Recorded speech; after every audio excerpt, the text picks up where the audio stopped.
Кыргыз Республикасынын Жогорку Кеңешинин 2019-жылдын 20-июнундагы номер 3138-6 Кыргыз Республикасынын экс-президенти Алмаз Шарченович Атамбаевди статусунан ажыратуу үчүн ага каршы күнөө коюу жөнүндө токтомунун жана 2019-жылдын 24-июнундагы Кыргыз Республикасынын экс-президенти Алмаз Шарченович Атамбаев Кыргыз Республикасынын президентинин ыйгарым укуктарын аткарган мезгилинде жасаган аракеттеринде кылмыштын белгилери бардыгы жөнүндө Кыргыз Республикасынын башкы прокурору Жамшитовдун корутундусунун негизинде Кыргыз Республикасынын президентинин ишмердигин кепилдиктери жана Кыргыз Республикасынын экс-президентинин статусу жөнүндө Кыргыз Республикасынын мыйзамынын 12-беренесинин 4 жана 6 бөлүктөрүнө ылайык Кыргыз Республикасынын Жогорку Кеңеши токтом кылат.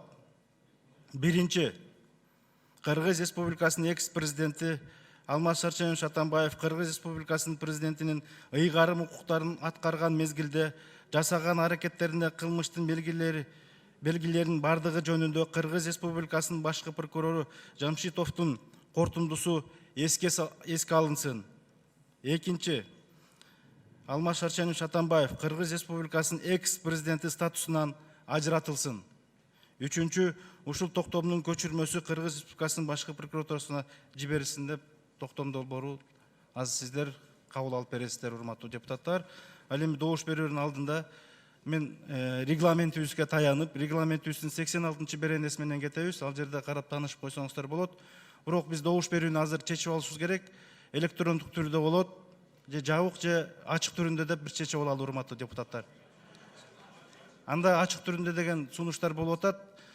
Мен ачык түрүндө өтсүн деген сунушту добушка коем. Добуш бериңиздер, урматтуу депутаттар.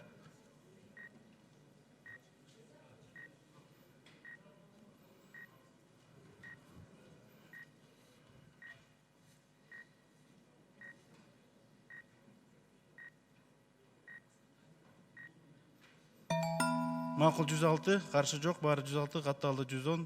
Сунуш өттү. Анда токтом долбооруна ачык добуш берүүдөн мен азыр, урматтуу депутаттар, регламенттин 86 беренесине таяндым. Таанышып койсоңуздар болот. Ошонун негизинде мен бардык процедуралык иштерди алып барып атамын. Анда жалпы токтом долбоорун Жогорку Кеңештин добушка коем. Добуш бериңиздер.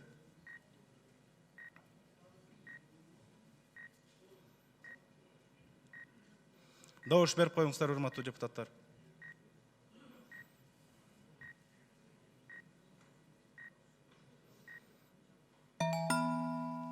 Макул 103, каршы 6, баары 109, катталды 110.